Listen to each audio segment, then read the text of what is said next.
and why Jacob Elordi almost didn't take the role of Noah. I'm Kelsey McDonald and you're watching The Daily Report. Ooh, more kissing booth news. I'm so here for it. I've been waiting.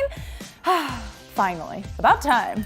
Ever since The Kissing Booth 2 came out, fans have been a little unclear on if Jacob Elordi, who plays Noah, even wants to be there. In fact, when promos came out for the movie last year, some fans commented that he looked miserable. Jacob later responded to the claims stating, quote, "Noah is a moody dude, you know? He's a moody guy. He's not running around super happy. I wasn't miserable. I was tired, but not miserable. I had a blast." And honestly, he has every right to be tired because we later learned that Jacob went from finishing up season 1 of Euphoria right to filming both Kissing Booth 2 and 3.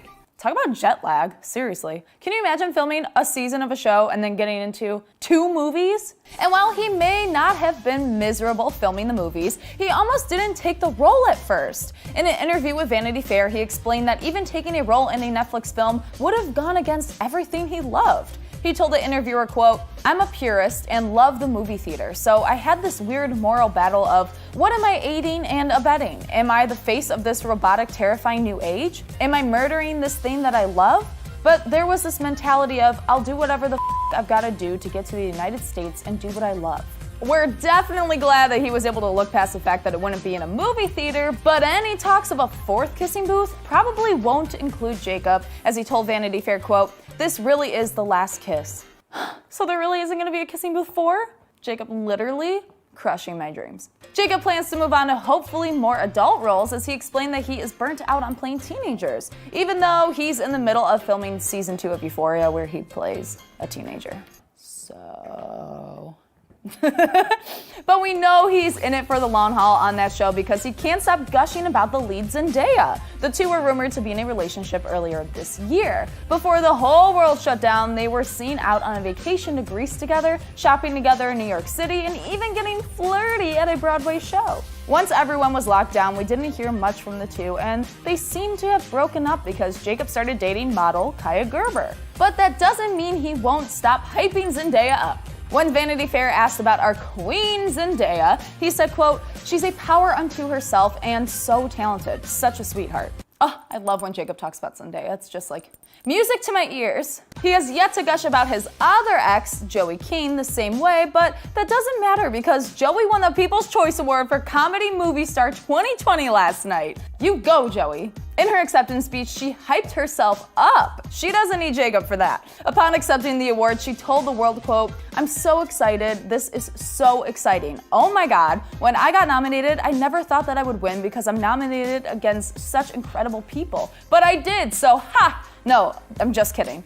She went on to thank everyone who voted for her and spoke about how happy she was that her character brought some laughter to everyone at home during this weird year. But the speech didn't end there because Joey also took this opportunity to share some very exciting news for Kissing Booth fans. She said, quote, "I told myself that if I won, I would share a very exciting piece of news with everybody. So I want to tell you that Kissing Booth 3, our final installment, is going to be released in summer 2021. That's right, everyone. Only about 6 to 7 months until the next one. We don't have to wait 2 years again, which makes sense because, as we mentioned earlier, they filmed the 2nd and 3rd film at the same time. 2021, baby. 6 months was gonna fly. Like, it's already been like 8 months of quarantine, right? What? Something like that? It's gonna be here before we know it. The news that they had filmed both at the same time came out right after the sequel dropped a few months ago. While the cast was doing a chat with fans, they spilled the beans, and according to Joey, quote, "It was the hardest secret to keep ever." So what do we know about the 3rd film so far? Well, we know that the movie takes place during the summer before Elle heads off to college. When we last left Elle, we saw that she got into Harvard, but now she has to make the choice between going to Harvard with Noah or Berkeley with her BFF Lee, while also dealing with her love triangle between Noah and Marco. Talk about needing a 4th, 5th, 6th, and 7th film. We can't wait to see what the 3rd film has in store, but now we want to know what you think. Are you excited for the 3rd film? What do you think Ella's gonna do? Who do you think she's gonna choose? Let us know down in the comments below. And as always, don't forget to subscribe to the AwesomenessTV Daily Report channel. We are almost at 100K subscribers, so make sure if you haven't yet, hit that subscribe button now. And make sure to follow us at AwesomenessTV on Instagram for more. I'm Kelsey McDonald, and Talk about needing more kissing booths. Like, honestly, like I've watched the first and second so many times that I need a third, fourth, fifth. I need them all. Jacob, just get on board. You're fine. You're doing great. Are Dixie D'Amelio and Noah Beck faking their relationship? We'll tell you what they said, how they responded, and why Dixie wasn't happy about how their relationship went public. I'm Kelsey McDonald, and you're watching The Daily Report. Woohoo! There is a lot of DOA info for today, so get ready.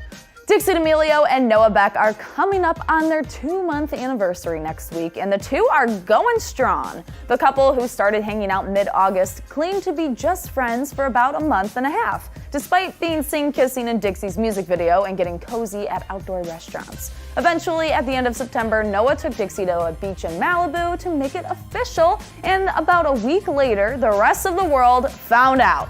Oh, we found out. Boy, did we find out. But apparently, Dixie is not super happy with how the news was made public. You see, Noah did a video for AwesomenessTV, self-plug, where he was asked who he was dating, and he said Dixie. Clear as day Dixie, like, didn't hesitate saying Dixie. What we later found out from Josh Richards' TIK TOK is that when Noah had filmed that video, the two were not dating at that point. But Noah was so confident that they would be that he said that they were. Bold move, Noah. Bold move, but hey, it looks like it worked out, right? Look at them now. However, once the video was released in early October, it kind of took that power away from Dixie. She spoke about it on her podcast, telling her sister Charli, quote, "I was happy and mad at the same time. I was mad that I didn't get to make the decision because I like being in charge and making all of my own decisions. But it was also kind of cute because I know he really cares about me and it was nice and I'm happy with it." The two went on to lament how letting fans into your relationship can be messy. Dixie said, quote, "That can actually mess up the relationship, and I just didn't want that because I've been in an internet relationship and having everything public and everyone's eyes on you just makes things so much harder." Ugh, Kyle, could you imagine all of the press and paparazzi around our relationship? They wouldn't get really anything from us. We're pretty boring. All we do is watch The Office. Of course, Dixie is speaking about her relationship with Griffin, one which ended pretty amicably and then turned into a mess after cheating accusations came out and he released a diss track. Even before #DOA was public, fans were making comments that were upsetting to Dixie. She spoke about a comment that someone wrote that said, quote, "Dixie doesn't show him this much attention." But according to Dixie, she wasn't ready to show him that much attention. She explained, quote, "It kind of took me a minute to get into online relationship mode, and like, I'm ready to show how I feel about someone." And I mean, who can blame her? All of the drama that comes with having a public relationship, like when people call you out for, quote, "wanting to be seen," or when people accuse you of having a fake relationship. Yeah, that happened too. It's like a whole nother Addison and Bryce situation on our hands. Podcaster Alex Cooper was a guest on Josh Richards' BFF's podcast, and she called Dixie and Noah's relationship fake. Well, what she actually said was, quote, "Noah Beck, I just can't because of the information I'm hearing about him and his girlfriend. I just don't like when people fake relationships for the internet. That pisses me the off." She went there. The fact that they were faking the relationship was news to Noah and Dixie, as Dixie posted a TikTok reacting to that moment. In the video, both Noah and Dixie are in bed together, Noah with an under-eye mask on, and they just look completely confused as she makes these claims. What would you call that? A clapback, but a TikTok clapback. A tick back? Talk back. Talking back with T-O-K. Wow, guys, wow. Kyle and I, guess the paparazzi do have stuff to film for us. And while Alex has yet to provide any proof for this nonsense, influencers are coming out to defend #DOA, like their friend James Charles. James stepped in to comment on this claim, writing, quote, "Out of all the relationships that could be fake for clout, Noah and Dixie is not it, LOL.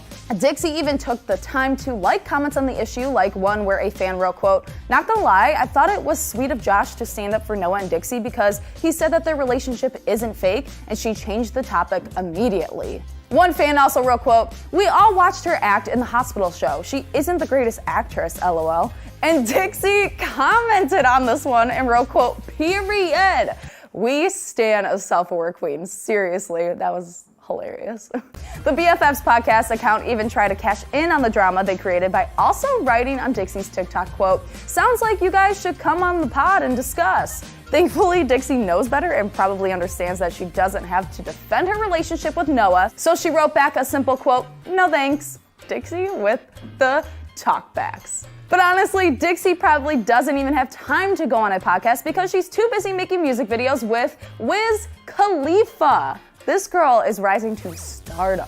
Jealous? That's right, the music video that Noah was talking about last week, the one where he wasn't allowed to say who the special guest was, it was Wiz Khalifa. Noah also makes an appearance in the video as well. And from the BTS footage shot by the Hollywood Fix paparazzi, it looks like it takes place in a diner. We don't know yet what the song is or what it's about, but we cannot wait to see it.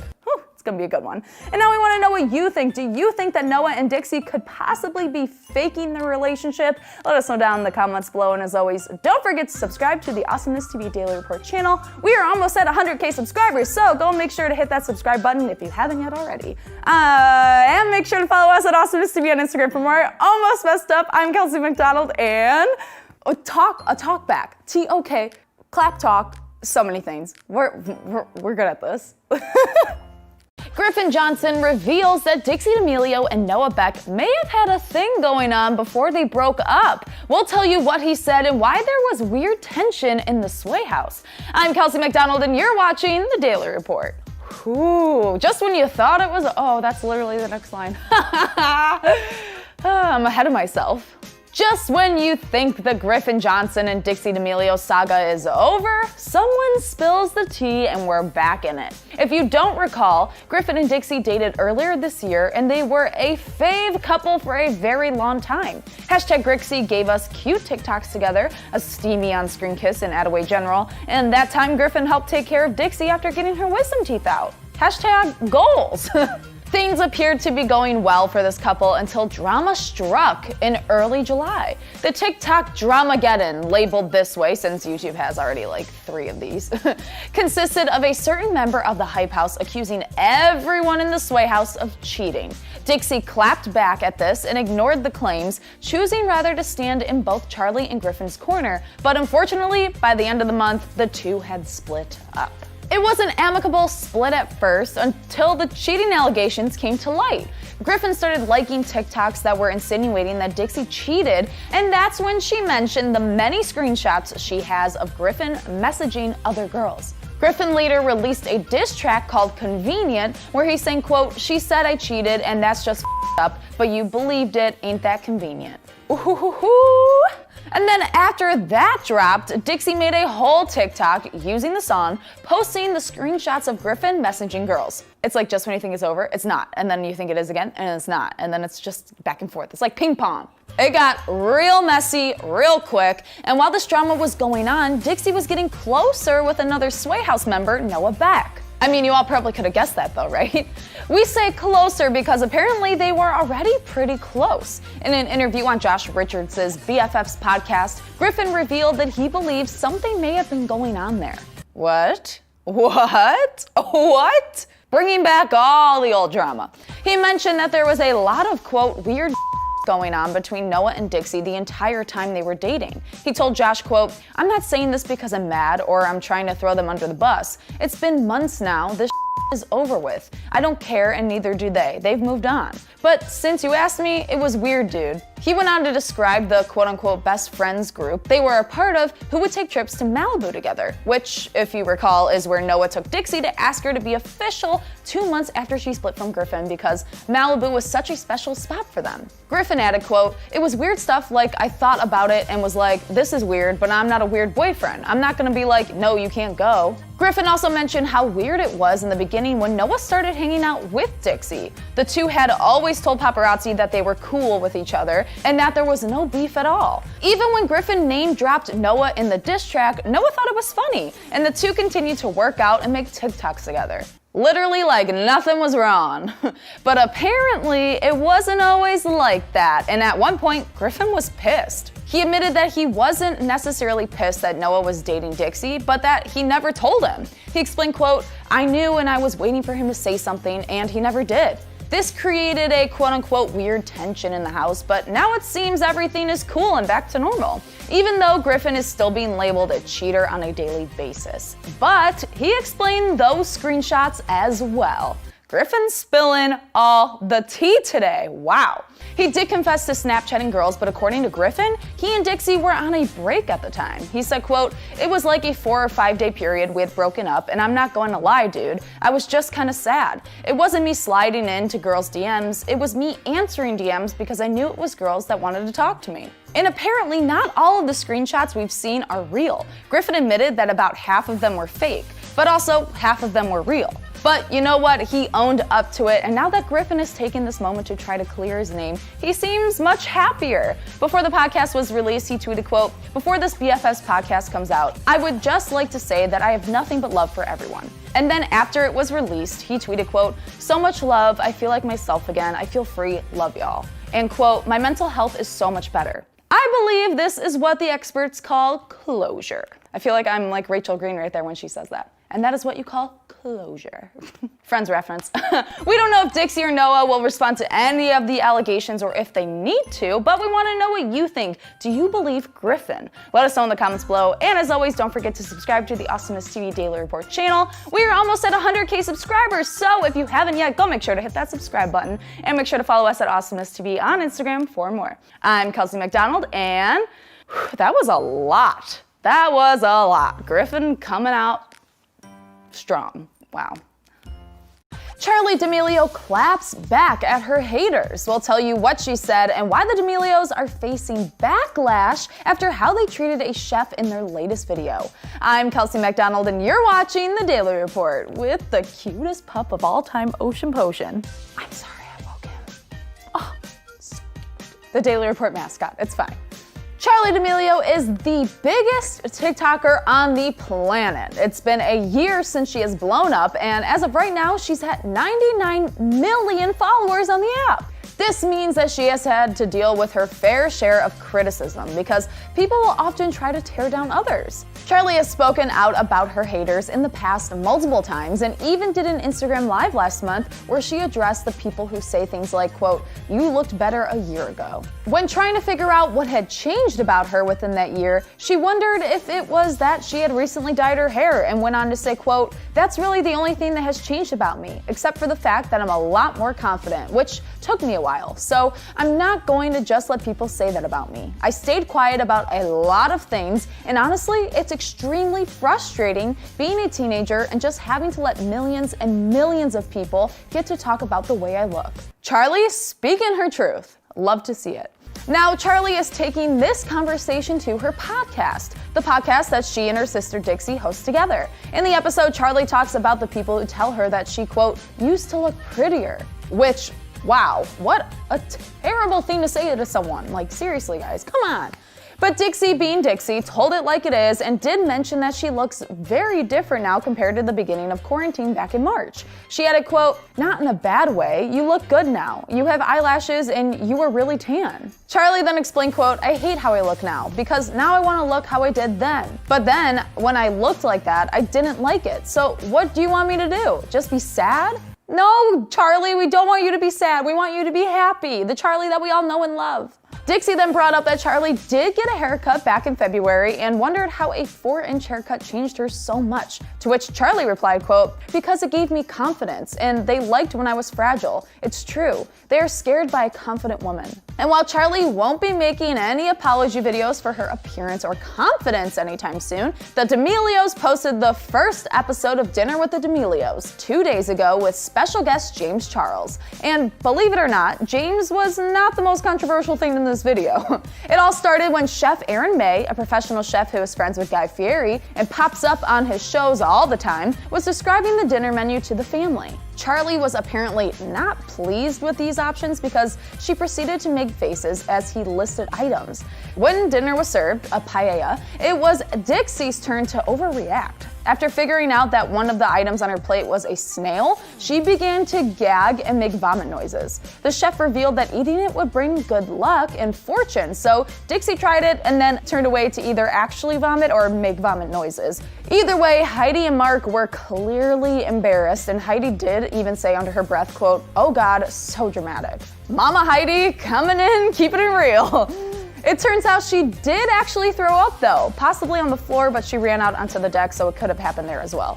I mean, I've never eaten a snail, but I feel like I would have that same reaction too, I'm not gonna lie. Immediately after the vomit, Charli said, quote, "Do we have any dino nuggets?" But it didn't end there, because once Dixie returned to the table, she confronted the chef saying, quote, "You have a child, like what do you think is gonna happen?" At the end of the video, it seems even James was aware of how much of a train wreck the first episode was, as he does the outro for them and says to the camera, quote, "Thank you for watching the first ever and most likely last ever episode of Dinner with the D'Amelios." Even fans couldn't help but feel secondhand embarrassment after watching the video. One fan commented on the video writing, quote, "Even if they didn't like it, they should have been more respectful and mature." Dixie came out to defend herself once the video was posted, stating that she could throw up at the, quote, "smell of something gross." It admitted that she was being dramatic, but also that her parents deal with it every day. She decided to respond to the comments that were accusing her parents of treating her differently than Charli. When one fan commented, quote, "Why does Dixie's parents treat her so badly?" Dixie wrote back, quote, "They don't." And when another wrote, quote, "That family is toxic," she commented, quote, "Nah." Whew, there is some drama with the D'Amelios happening right now, but guys, I think everything's gonna be just fine. But now, you guys, Awesomeness TV's next influencer comes out this Sunday. I repeat, this Sunday. If you haven't heard already, it's a brand new competition show hosted by Alex Warren, all about finding the next big TikTok star. Take a look. This is Project 305, a group of creators and friends from Miami who have one common goal: be the next big influencer. Each member has to prove that they have the creative chops of an influencer. Literally everyone cheats. Whoever holds the highest ranking earns the coveted MVP spot. And we'll get a deal with Awesomeness TV to take the stardom to the next level. I want to kiss that boy. What could possibly go wrong? I can't do this anymore. Julian! Spend the night. And you want to be 70 Can the you first day! If there's anyone that has to shut the f up, it's you! If the camera's on me, I'm not playing! Oh my God. Let's go.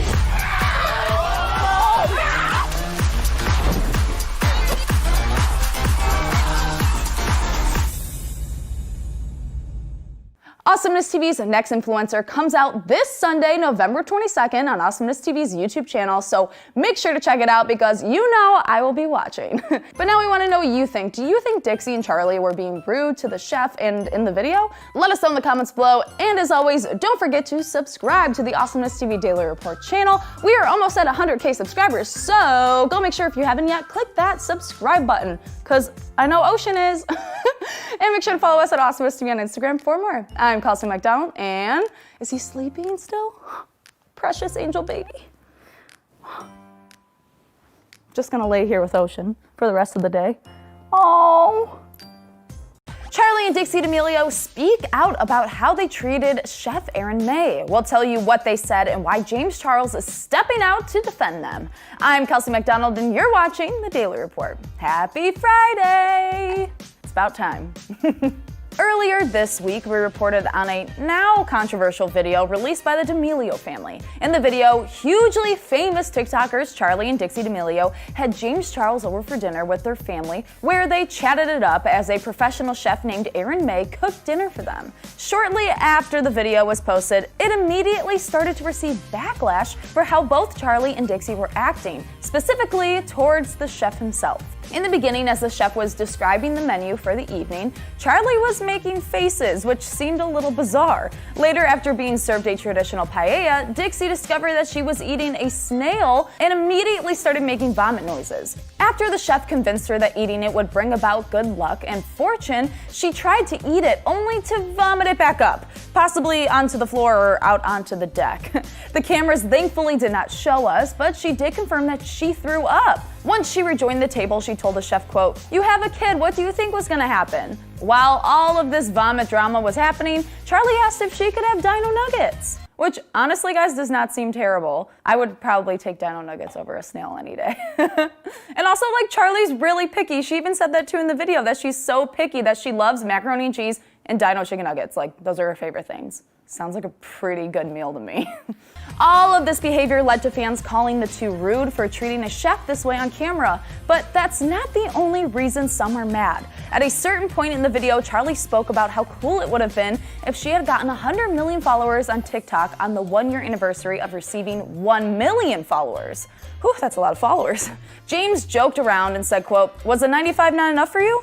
But some apparently took this whole conversation as if both were serious and thought that Charli was complaining that she didn't have that many followers. They were joking, guys. Unfortunately, now it will take longer to get her desired amount of followers because due to the backlash, she's now lost 1 million. Sadly, they have also received death threats because, well, the internet is awful. And yesterday, Charli spoke out about what's been going on. She went live on Instagram last night where she revealed that the whole thing was one huge misunderstanding. She told her fans, quote, "Seeing how people reacted to this, I don't even know if I want to do this anymore. This is messed up stuff that people are saying. People just blatantly disrespecting the fact that I'm still a human being is not okay at all." Which, wow, you can disagree with someone's behavior, but we highly recommend you never say those things to someone, and it's not okay at all to do so. Charli went on to speak about the drama with her TikTok numbers, stating, quote, "When I had said about the followers things, I genuinely just thought it would be so cool to hit a huge milestone a year after hitting another milestone. I never meant for you guys to make it seem like you were numbers or did not mean anything." She also spoke about the issues with Chef Aaron, stating, quote,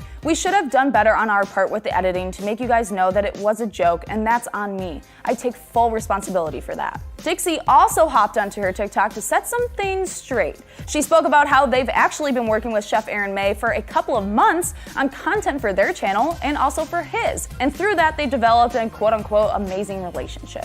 She later wrote in an Instagram comment about how he's a close family friend and how they love everything he does. Dixie explained that he was standing behind the camera telling her to eat the snail, knowing the reaction she would have. She wrote, quote, "In no way would I ever want to come off as disrespectful because it was all jokes. I have a sarcastic sense of humor that I have showed over my time of putting myself on the internet, but I have all love for every single person I work with and would never disrespect anyone." Dixie also explained that the snail thing was definitely a setup by her team because they know how easily she throws up.